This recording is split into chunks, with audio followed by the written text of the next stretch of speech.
génn tey. bon man maay Badji Babacar maay directeur usine bi tey da ngeen tombé ñuy livrer yi oto mu toll si période bi may wax nii environ 150 oto yoo xam ñu ngi koy livrer donc nu muy demee mooy usine bi mooy seen rang auto ñetti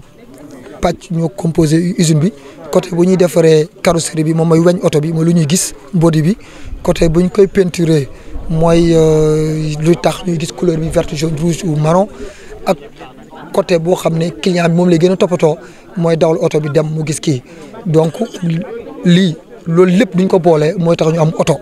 donc loolu lépp nag pour am ko ñun suñu cadence fukki minute ak ñaar bu nekk war nañ ci mën am oto donc duñ liggéey 8 heures ba 4 heures war nañu am ñeent fukk bu fekkee sama olof leer na c'est 40 duñ liggéey 8 heures ba 4 heures donc si cadre benn oto chaque 12 minutes donc waxtu bi ngeen fi toog ni duñ ko calculer woon tey ñu respecté carence bi mën naa jàpp ni yéen ñëpp ku nekk am na oto parce que def nañ ay oto yu bari gis nga loolu mooy si cadence de production jaay nag moom jaay nañu fii Sénégal clients yi kontaan nañu ay oto hybride la ñuy def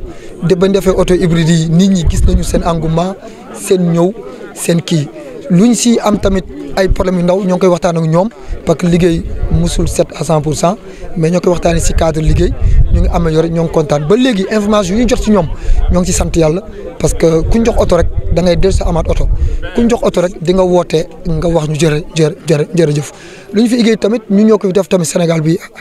amu fi usine bu day nii amu fi ba pare innové ko wax hybride amu fi tamit ay doomu Sénégal ñun yaakaar Sénégal lu ngi sama ginnaaw gis ñu nekk si biir ay ingénieurs ay techniciens supérieurs ay BT ay BTS si domaine d'activité yëpp nag électronique électromécanique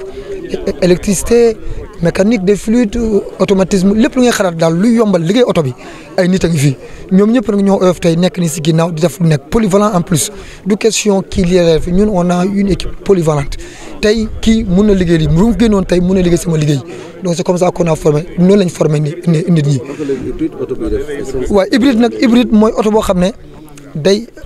hybride duñ koy joxe définition bi rek mooy loo xam ne ñaari source d'énergie la am loolu mooy hybride loo xam ne ñaari source d'énergie la am fii nag suñu source d'énergie ñaar lañu pour dawal oto bi mooy essence ak gaz léegi ñun niñ ko concevoir gaz la oto bi di daw c'est-à-dire programme bi loolu lañ ma nekk si boppam gaz la lay daw tant que gaz bi jeexul du dem essence kon tey du gaz bi jeexoon tàkk nga am essence day daw essence bés boo defee 1 litre essence mu delluwaat gaz donc amoo dara lu ngay laal du comme hybride yu yàgg yaa 40 ans ou da nga fi nekk di bés di pomper nit ki laaj ñu ko dara léegi nag hybride boobu tey doo defee environ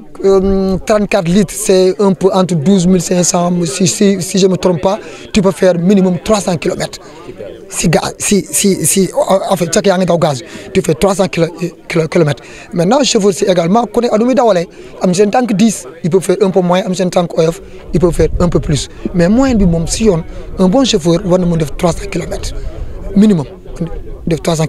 kilomètres temps de vidange yi day gën a espacé filtre yi yeneen ak yeneen si la ñuy gën a noyyi donc parce que gaz ak essence ñoo xaw a jege caractéristique moo tax gaz ak gasoil mu ñoo ànd gaz ak essence mun a ànd tout ça c'est technique du man maa ko xalaat science bi la moo tax ñu fekk si loolu pour jéem a satisfaire besoin transport bi taxi yi satisfaire ko moo tax ñu indi loolu au service des taximans. tey da ngeen leen di génne ci ñu dem ci yeneen dëkk. oui génn bi moom ñoo ngi koy génne dem nañu directeur bi dina ko mën a expliquer monsieur Loum du ñëwee si affaire yooyu mais luñ ñi génne si bitim réew macha allah ñoom ñoo yor chiffres yi ñoo yor information yi bon mais nag génn moom génn nañu moom ñoom tamit kontaan nañu nag waaw duñ sañoon sax day génnaat mais sénégalais yi tout d'abord ñeneen après. waaw te tamit ñoo ngi siy liggéey baax a baax ñoo ngi siy liggéey baax a baax. tey projet bi première phase de livraison bi 32 la livré nañ 32 tey ñu ngi livré 43 boo leen duggee ci biir da ngeen di gis une soixantaine de véhicules yoo xam ne pare na papier administratif rek moo leen tey mais sinon tey livraison bi mun na nekk 93 véhicules mais tey yàlla dafa dogal ne 43 kese la. mais bientôt d'ici le 1er septembre incha allah nañ livrer le restant ndax ñuy laaj oto yi dafa bëri projet bi projet renouvellement flotte aéroport la mooy gouvernement Sénégal moo koy initier ndax ñu nekkoon aéroport Yoff ñoom la yóbbu Diamniadio pour que aéroport comme aéroport bu bees la te aéroport bu high tech la ñu décider de concert ak GIE yi ñu renouveler parc automobile bu nekk aéroport loolu tax Sénéran dugg ci projet bi sur fonds propres mu financé ko à hauteur de 2 milliards sans aide benn banque ñun ñoo jël sunu xaalis dugal ko ci xam pour jàppale le transport sénégalais te tamit créer ay emploi ni ko dëkk bi soxlooy. lu tax ngeen tàmm xeetu oto yi jël essence ak gaz. ñun dama leen di wax depuis 2006 ñu ngi fabriquer ay oto ñu ngi fabriquer ay oto fii ci biir boo leen duggee ci biir da ngeen di xam da ngeen di gis kees gi xott bi ak employé ay jeunes sénégalais ñoom ñooy monter ñooy assembler ñooy defar oto yi boo leen duggee ci biir di ngeen ko gis ñooñu loolu mais ñun suñu oto essence la woon bu ñu demee ba ci yàgg ñu xalaat ne il faut que ñu créer benn source alternative boo xam ne dina mën a jàppale chauffeuru taxi yi ñu tànn ci gaz ndax 2 facteurs gaz 1 moo gën a yomb cherul 2 gaz du yàq jaww ji 3 économiquement chauffeur bi da ciy gis boppam ndax consommation am day wàññeeku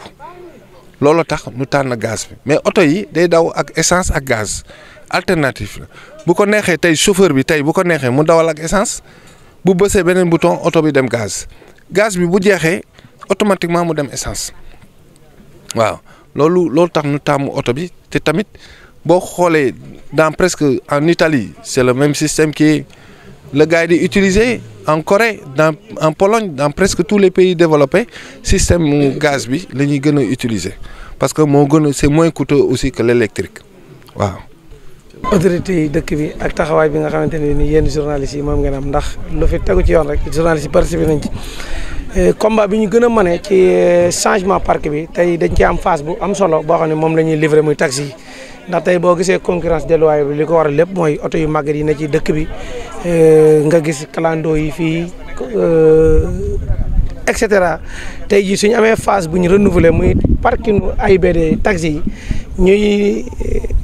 30 et quelques véhicules yu ñu war a joxe tey di gërëm bu baax autorités yi ak président de la république ma nga xam moo ko initié ñuy ñaanit mu yokk ba ci interurbain bi ndax it wax dëgg yàlla soo gisee Thiès ni mu tëddee ci transport en commun bu Thiès muy urbain muy interurbain li ci gën a difficile wala mu gën cee métti mooy oto yu màgget yi ñoo bari ci dëkk bi te client yi lu bees lañ bëgg kon lu bees li daal ñu ngi ñaan yàlla mu egsi ci askan wi yëpp ba ñëpp mën cee jot incha allah. waaw tombé waral ay gaf jamono tabaski paas yi ñu yokk ko président yéen loolu ba kañ. non nu ngi sant yàlla démb ba léegi ñun ci gare routière bi lañ ne fekkewu ma fu ñu yokkee paas xam naa ne oto bu ma dégg ñu rek ma laa ma ko ñëw naa taxaw chauffeur nag bu génnee def na ko su dul noonu yàlla dogal na askanu transport lay mbubboo mais mën na cee bokk mën na cee bañ a bokk ndax bari na ñuy mbubboo transport te du ñuy transporteur wala amuñu li tax ñu war a def transport amuñuy licence amuñu agrément amuñu dara ay oto la ñuy jënd rek di daw ci télé bi yokk seen i paas di ko defee n'importe quoi waaye ñi nga xam ne structure bu normal lañ muy secteur transport ak ñun ñi ko jiite duñ fekke fu ñu yokkee paas tey duñ ci ànd benn yoon ndax loolu kenn du ko cautionné moom waaw. oto yi immatriculation bi DK bi du ci dara. non DK bi du ci dara ndax oto bi tey ñi dëkk Dakar ñoo dëkk Thiès ñoo dëkk feneen ñun biñ ñu wooyee ñoo leen ni immatriculé ko DK ndax ñi ëpp ci ñuy dugg biir Dakar dañuy sonn ci TH bi ci ñi nga xam ne ñoo di leen jàpp te oto yi ndem ñoo bokk fenn fu ñu jóge war nañoo mën a bokk benn matricule rek du ci dara diggante Dakar Thiès ba AIBD ndax aéroport Blaise Diagne bii ci Thiès la bokk te teewul waa Dakar foofu kon matricule bi moom du ci dara waaw.